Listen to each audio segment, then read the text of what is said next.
क्या आप यहाँ पर काम करना चाहोगे, जहाँ लाइट हाउस का ध्यान रखने के आपको साल के 30 करोड़ रुपए मिल रहे हैं? यहाँ आपका कोई बॉस नहीं होगा जो आपके ऊपर यहाँ पर नजर रखे। जब दिल करे आप नींद ले सकते हो। उठो, एंजॉय करो और फिशिंग करो। आपको बस ये ध्यान रखना है कि यह लाइट हाउस की लाइट हमेशा जलती रहे। सिर्फ इस लाइट को देखने के 30 करोड़ रुपए मिल रहे हैं। दोस्तों, अच्छी खबर बस यही तक थी।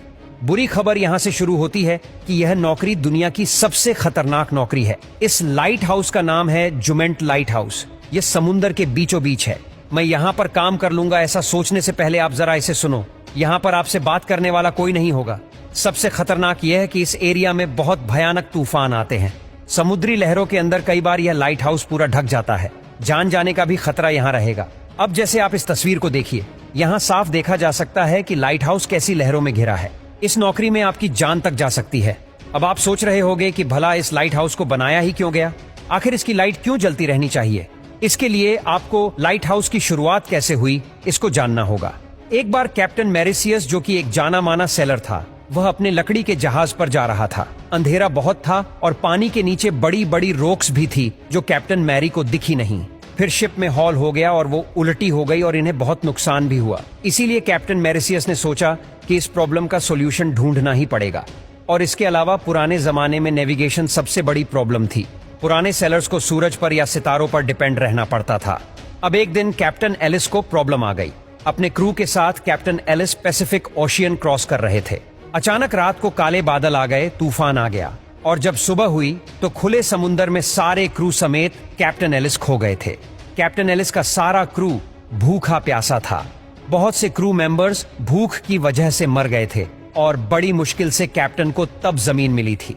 इसी के साथ इजिप्ट में मेडिटेरेनियन सी के साथ एंशिएंट इजिप्ट ऑफ अलेक्जेंड्रिया था। इस शहर के किनारे जाने के लिए यहाँ से गुजरना पड़ता था और इस रास्ते में बहुत से पत्थर होते थे। रात में जब शिप यहाँ पर आती तो ज्यादातर शिप पत्थर से टकराकर डूब जाती और सामान भी सारा बर्बाद हो जाता। अब इस शहर का इन पत्थरों की वजह से बहुत नुकसान हो रहा था और इसीलिए यहाँ के रूलर ने एक आर्किटेक्ट को बुलाया और ये डिसाइड हुआ कि यहाँ पर एक बड़ा सा रोशनी का मीनार बनाया जाए जो शिप्स को सेफ्टी की तरफ गाइड करेगा और साथ ही में पत्थरों से भी बचाएगा।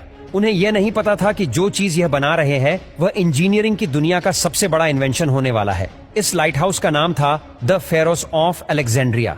इस लाइट हाउस पर बहुत बड़ी आग जलती थी जिसको हर समय ऑयल और लकड़ी की सप्लाई मिलती थी। इंजीनियर ने तब इसकी लाइट को और बढ़ाने के लिए लेंस भी बनवाया था जिसकी मदद से मीलों दूर के जहाज को भी इसकी रोशनी दिख जाती थी।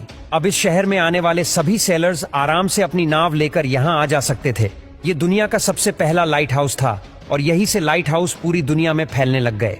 पहले लाइट हाउस समुद्र किनारे हुआ करते थे, लेकिन फिर जहाँ पत्थरों से जहाजों को खतरा होता था वहां पर भी बीच समुंदर में लाइट हाउस बनने शुरू हो गए। शुरू में आग और फिर कैंडल गैस लैंप का इस्तेमाल किया जाने लग गया।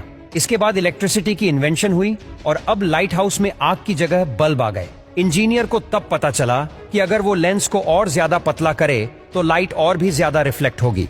फ्रेंच फिजिसिस्ट ने एक और खास तरह का लेंस बनाया जिसमें उन्होंने लेंस को बारीक करके उसका डिजाइन भी पूरा चेंज कर दिया, जिससे सारी लाइट एक पॉइंट पर फोकस होना शुरू हो गई। दोस्तों, जिस लाइट हाउस का हमने आपको शुरू में बताया, क्या अभी भी आप वहां पर नौकरी करना चाहोगे? बस आपको सिर्फ लाइट का ही वहां पर ध्यान रखना है कि वह